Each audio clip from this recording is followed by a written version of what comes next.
I'm Jose Vargas Nunez. My pronouns are he, his, and him.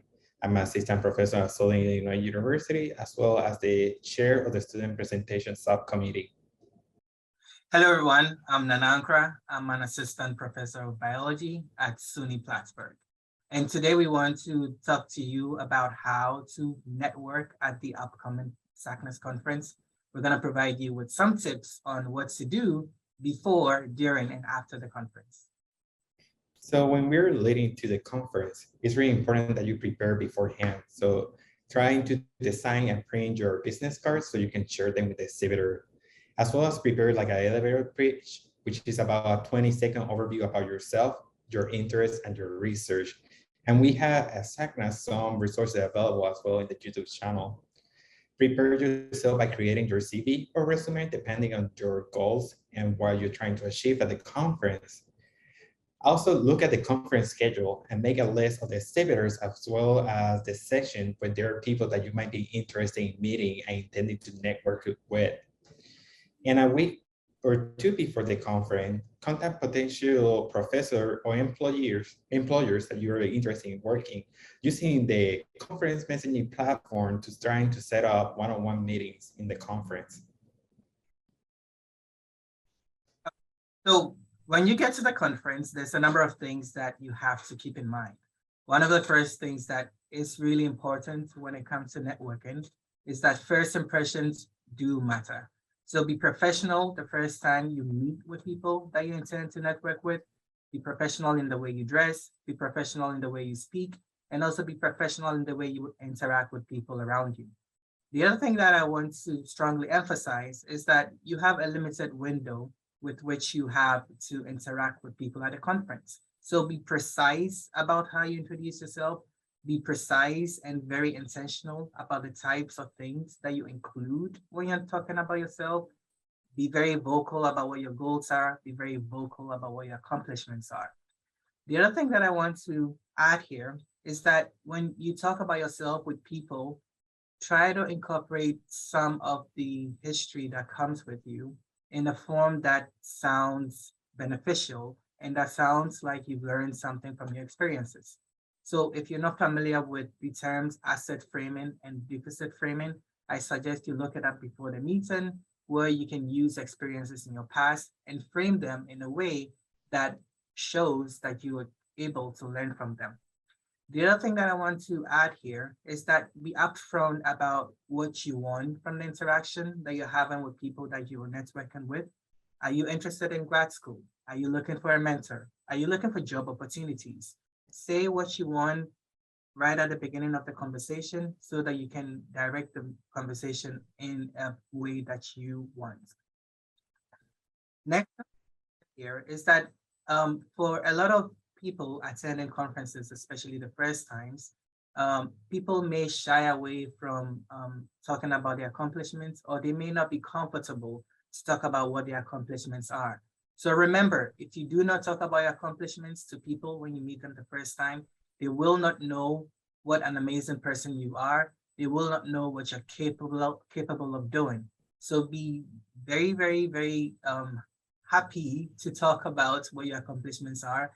There's no harm in doing that. It actually makes it easier for the person that you're talking to know how best you would fit in their corporation, how best you would fit in their lab, and how best you could work with them.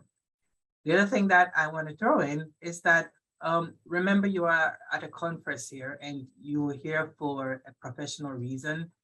So try to avoid overly divisive subjects when you meet people for the first time.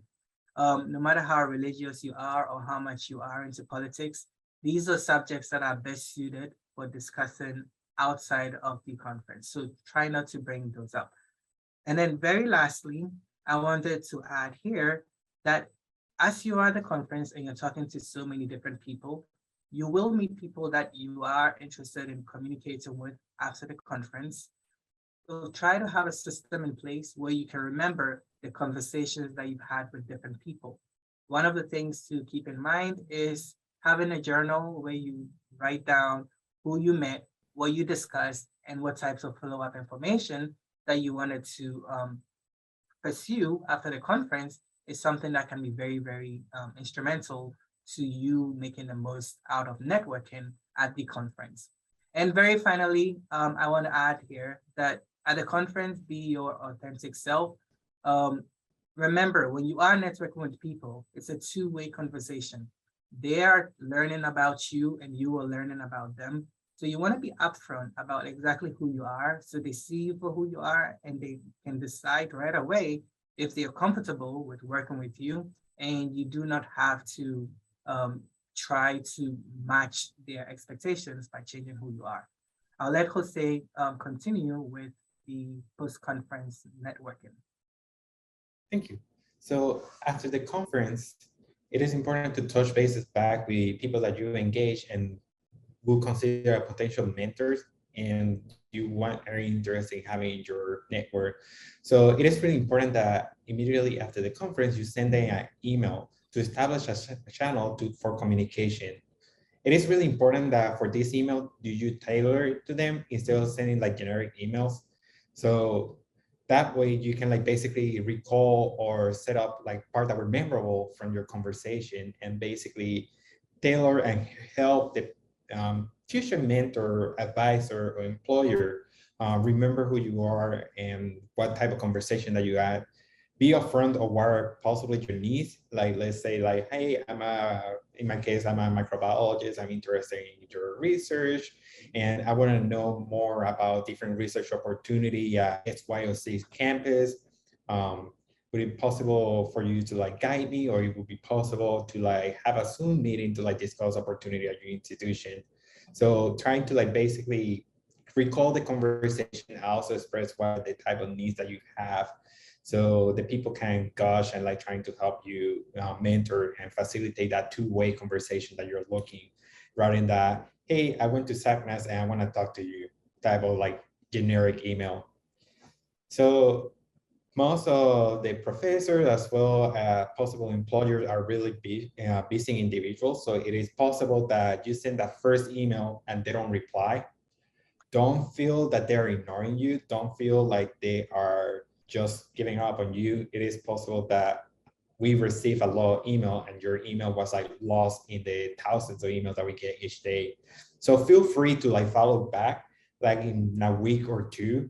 So that give a time for the individual to be able to read your email properly, craft a response. If you don't hear from them, feel free to like follow up and just like basically briefly it's like, hey, I want to just like follow up in our conversation with SACNAS and reiterate the same email. And then once you start establishing that mentorship or relationship between the employer or the professor, it is also really important to like follow up with updates. So tell them what were your accomplishments, where are the progress toward your meeting goals, where are the new challenges and how you're overcoming them. So that create like a better opportunity for them to mentor you, as well as giving the opportunity to like know you better. So if a person later on becomes your advisor, like knowing your updates and how everything is going will help you later on, either in letter of recommendation or then having a good sense of who you are as a human being and what you're capable for, that might lead to a potential position at their institution. And with that, we highly encourage you to look at all the materials that SACNAS has available for you. I know the SACNAS program staff will be sending you different information to like take the most of the conference. So just read them with time, be prepared, and I cannot wait to see you all at the conference.